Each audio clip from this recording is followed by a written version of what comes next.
Olá pessoal, professor Rafael Batista, sejam bem-vindos a mais um vídeo. Hoje eu queria falar um pouquinho com vocês sobre a minha experiência, sobre os meus trabalhos. Um dos meus principais trabalhos hoje, além de professor, é que eu também sou roteirista, sou dramaturgo, escrevo muitos textos para o teatro, sou compositor, faço produção audiovisual, e então eu queria compartilhar com vocês um pouco sobre o meu processo criativo. Na verdade, a introdução seria falar sobre o processo criativo, porque existem vários processos diferentes e a maioria deles estão associados com alguma técnica. Por exemplo, eu escrevi as músicas do espetáculo de encerramento da minha escola do ano passado, porque eu também não queria usar músicas já conhecidas, eu queria trazer uma atmosfera diferente. Eu fiz uma adaptação do Mágico de Oz, que nós apresentamos no teatro, foi um espetáculo musical. Então, dentro do meu texto, teve coisas do meu cotidiano, eu fiz adaptações para minha cidade. Todo mundo sabe que a Dorothy veio do Kansas, né? A minha Dorothy veio do Guarujá.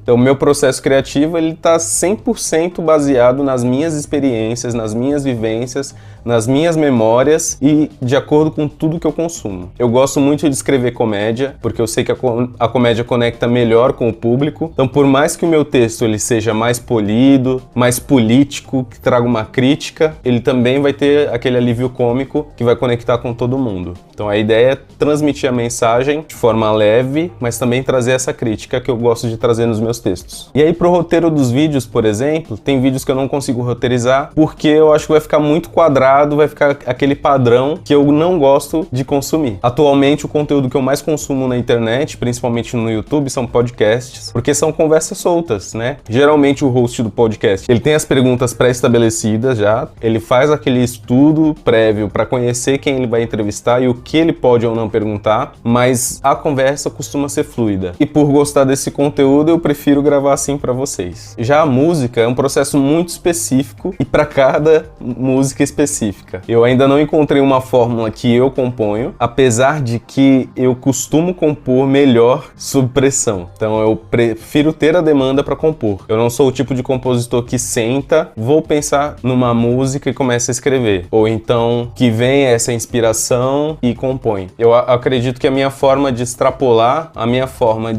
eu acredito que a minha forma de colocar pra fora as coisas que eu sinto é muito inverso do que se faz. Geralmente eu internalizo as coisas. Então eu paro, começo a refletir. Isso provavelmente está relacionado ao autismo, porque eu me fecho, prefiro estar num lugar mais contido, mais controlado, para eu processar as ideias, me regular e aí conseguir lidar com as coisas. Já as músicas, por exemplo, quando eu tenho uma ideia ou algo que eu preciso executar, tenho duas formas que eu costumo fazer. Ou eu componho primeiro a melodia, ou eu componho primeiro a letra. Por mais que não sejam coisas excludentes, principalmente na questão da melodia. Eu fiz a melodia, é fácil colocar uma letra.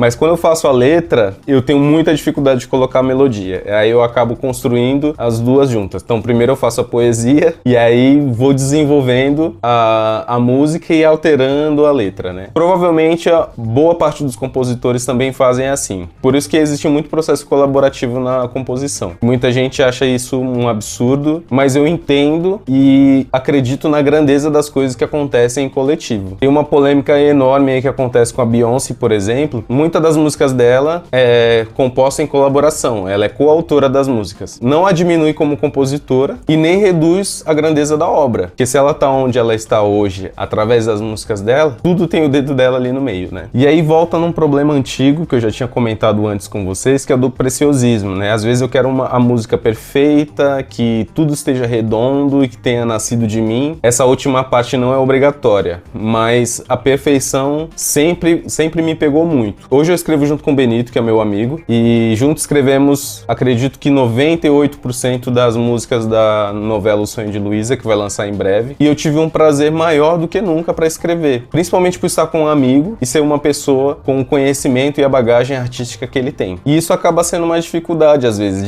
de entender os processos, né? Acho que é difícil a gente descobrir sozinho qual é o melhor processo para fazer as coisas. A gente geralmente foca no destino, foca no objetivo. Eu tava assistindo um vídeo agora falando sobre sobre viagem, um vídeo do Arthur Miller. Na thumbnail do vídeo ele fala: viaje para viver e não para chegar em algum lugar. E aí fica mais essa reflexão aí para vocês também. Porque muitas vezes o processo é muito cansativo, muito exaustivo, porque a gente foca muito no objetivo e acaba não vivendo os processos. Então, dentro do meu processo criativo, hoje eu tô tentando fazer esse exercício de aproveitar melhor o processo. Até o processo de escrita. E exatamente por isso hoje eu tenho preferido escrever no papel. Durante muito tempo, principalmente na hora de escrever uma partitura, eu escrevia por um aplicativo, porque ali eu já conseguia ouvir no instrumento que eu quisesse compor. Por exemplo, eu não toco violoncelo, então eu escrevia a partitura para o violoncelo e já conseguia ouvir a sonoridade que eu queria alcançar. E acabava perdendo essa experiência, essa vivência do processo, né? Então eu acredito que escrevendo no papel, por exemplo, uma partitura, no momento que você começa a tocá-la, ela passa a se realizar, se materializar. Aquilo que você imaginou na sua cabeça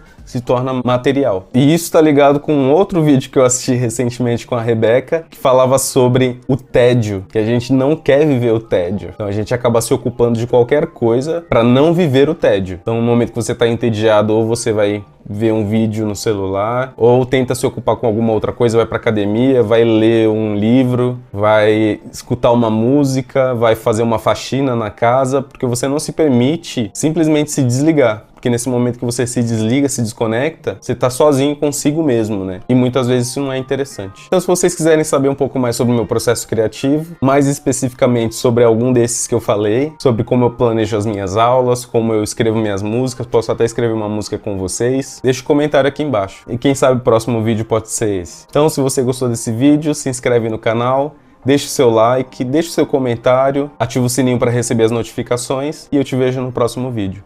Tchau, tchau.